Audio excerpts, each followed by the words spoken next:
In the quiet halls of hospitals, where life and death meet every day, some stories never make it to the charts.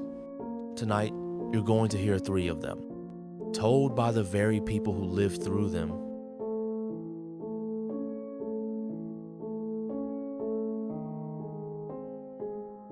I've been a nurse for almost 11 years.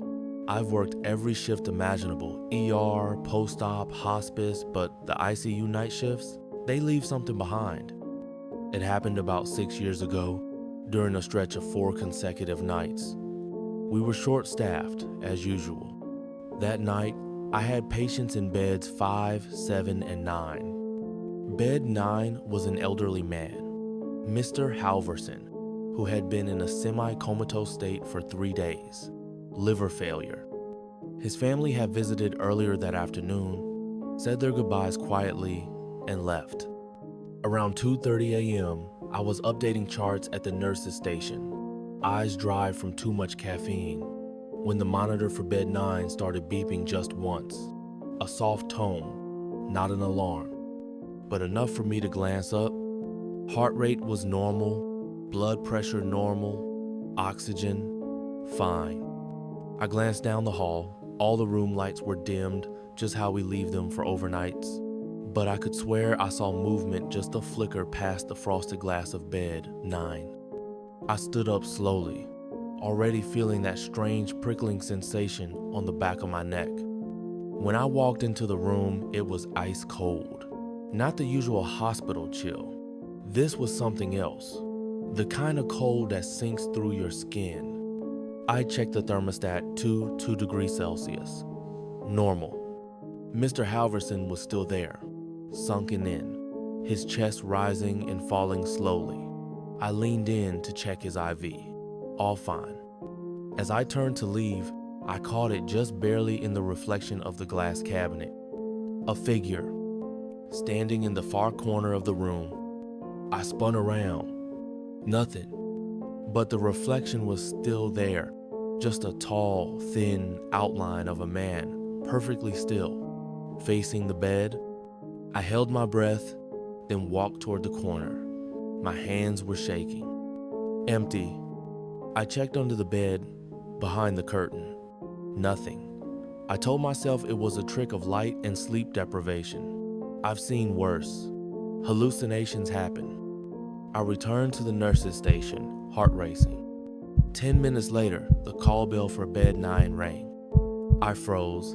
He hadn't moved or spoken in days. I rushed back. The room was silent. No one there but Mr. Halverson, still unconscious. His hand rested near the call button. I checked the wires, none tangled. No reason it could have been pressed accidentally. I leaned closer, and then I heard it. A whisper, just behind me, clear as day. He doesn't want to be alone. I turned so fast, I nearly knocked over the monitor.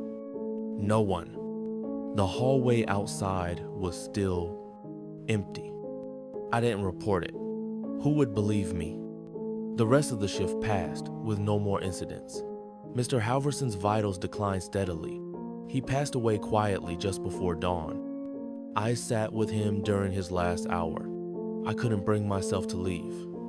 As the sun came up, I finally walked down to the break room, hands still cold, still shaking.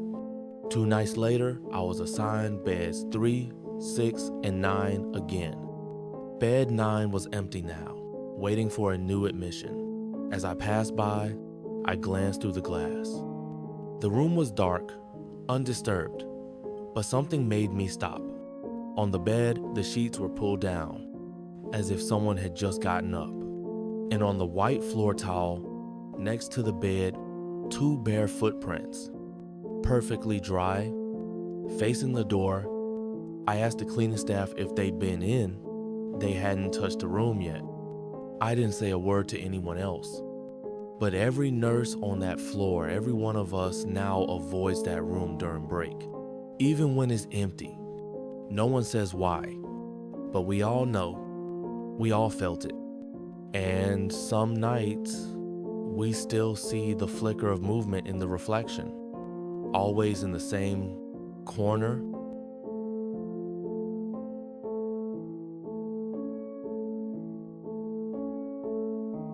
I used to think nursing homes were peaceful places.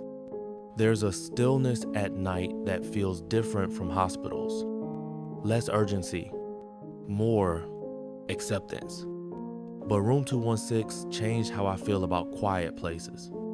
I was working a string of night shifts at a small long-term care facility outside of Madison. Just 40 beds, mostly elderly patients with memory issues or mobility problems. It wasn't an easy job, but it wasn't chaotic like the ER. Room 216 had been empty for a couple of weeks after Mrs. Eller passed away. She'd been there for almost 2 years, quiet, always polite, barely spoke. No family visits, no complaints. She just faded slowly. I remember the night she died. Peaceful, no drama. I was the one who found her lying on her side, eyes closed, like she just went to sleep.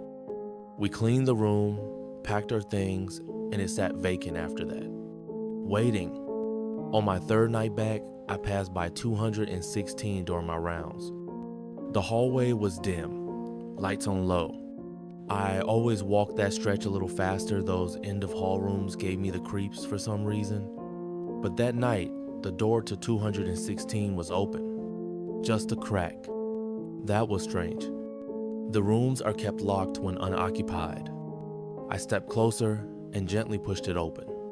The air inside was colder than the rest of the hallway. I flicked the light switch. Nothing. The lights didn't come on. I remember saying softly, "Must be a bad bulb," even though I wasn't sure who I was talking to. I stepped in only a few feet and then stopped cold. The bed, it was turned down. Perfectly made, sheets folded as if waiting for someone to climb in. We don't leave beds like that when a room is unoccupied. Ever. I backed out and made a note to tell maintenance about the light issue. But when I looked at the door from the hallway, there was no nameplate. Still, it felt like someone was in there, watching. The next night, I made a point to check early in the shift. Room 216 was still open. The bed, still turned down. And this time, there was something on the pillow. A strand of gray hair. I stood frozen, not sure whether to go in or call someone. I finally stepped inside and turned the pillow over. Nothing else there.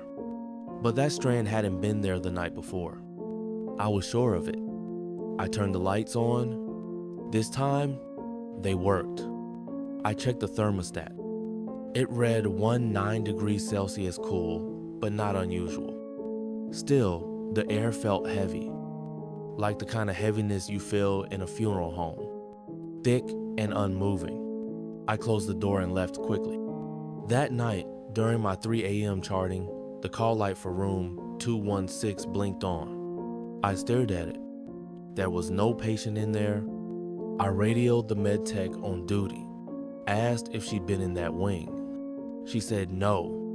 I walked back down the hallway, slowly. My footsteps felt louder than usual. The call light was still glowing. I opened the door. Dark, silent. Then I noticed the bed was different. Someone had gotten into it. The blanket was slightly shifted. The pillow had a deep impression. And there, near the edge of the bed, a faint wet spot like a tear. I backed out slowly. Didn't say a word. I reset the call light and left it alone. After that, it kept happening. Every few nights, the call light for room 216 would blink on.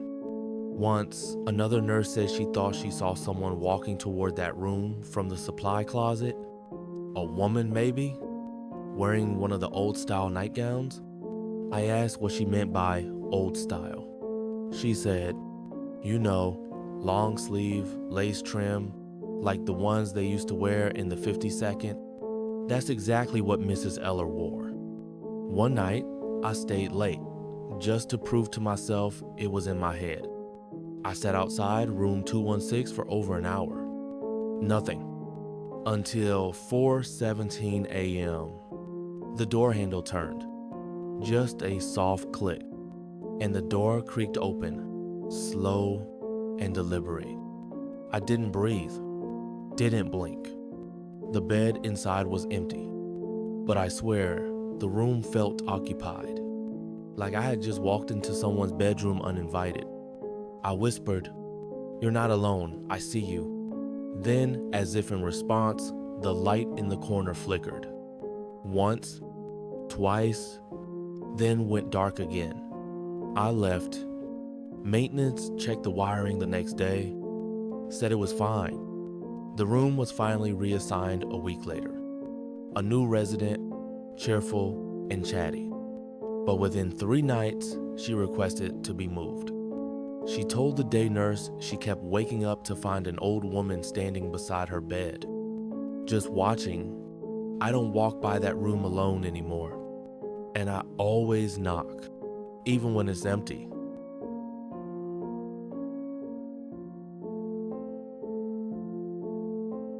I've worked in pediatric care for nearly 8 years. Most nights, it's more exhausting than scary. But there's one night that I think about every time I walk past room 12. It was a slow Tuesday in autumn. Only 4 kids were on the floor.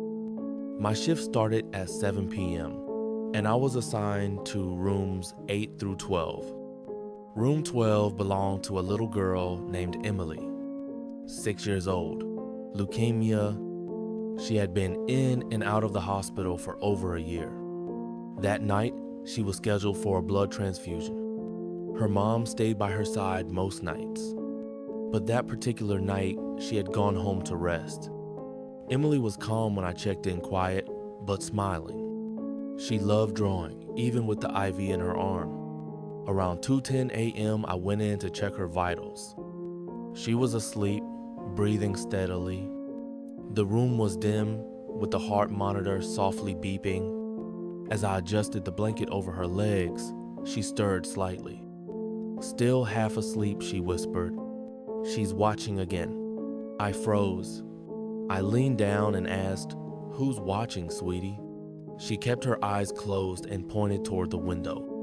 Her room was on the 3rd floor. No balcony, no ledge, just a small window facing the staff parking lot. I walked over and peeked out. Nothing. Just empty darkness and the faint glow of the streetlight. "She comes at night," Emily mumbled. "She floats, and her eyes are wrong." I tried not to let my face react. I gently asked, "What do her eyes look like?" Emily's voice dropped to a whisper. "They're all white, like she's looking through me." I sat with her for a while longer. She fell back into sleep, hand curled around her stuffed rabbit. I turned on a soft nightlight and stepped out, shaken. Back at the nurse's station, I made a note to check on her again soon. But before I could stand up, the monitor for room 12 flatlined just for a split second. Then it blinked back to normal. I rushed back. She was still asleep, vitals steady. But now the window was cracked open. Only a few inches, but wide enough to let in the chill. I knew I had locked it earlier. I checked the frame, still secure, no signs of tampering. I closed it tightly, locked it again, and stood there for a moment. Suddenly, the hallway lights flickered. Once, twice, then returned to normal. I tried to shake it off. Sleep deprivation does weird things. Around 4:30 a.m., I returned for another check. Emily was awake, sitting upright in bed, staring at the window. I asked if she was okay. She was closer this time, Emily said softly. She had no feet. She was floating. I walked to the window, pulled the curtain aside. Condensation had built up on the glass from the night chill. But in the center, right at eye level, was a small handprint. Not Emily's, too thin, too long, and ice cold to the touch. I wiped it clean, told myself it must have been a smudge, some leftover mark from the day's staff maybe. But the room was sealed tight. No one had touched that window since the last cleaning rotation. Emily's mom returned the next day. I asked if Emily had ever talked about the woman before. She nodded slowly. She's mentioned her a few times. Says she waits at the window at night. We thought it was just stress or fever dreams. A few weeks later, Emily was transferred to another hospital for a special treatment trial. Room 12 was empty for a while. Then one night, a new patient was assigned there, an 8-year-old boy with respiratory issues. On his second night, his mother called the nurse's station, frantic. Said he kept crying about a lady outside the window. Said she wouldn't stop staring. He described her exactly the same way. White eyes, no feet. He was moved to another room the next morning. I never spoke of it again, but from that day on, no nurse I know ever volunteers for room 12. Even when it's empty, it feels watched. One night, a few months later, I walked past it at the end of my shift. Through the frosted glass, I saw a small shadow near the window. I blinked, looked again, nothing. But on the glass, another small handprint, fresh. Room 12 is still in rotation, but we all know she still comes and she still watches. If you're still with us, thank you for listening. And if something feels off the next time you walk a hospital corridor, maybe don't look back.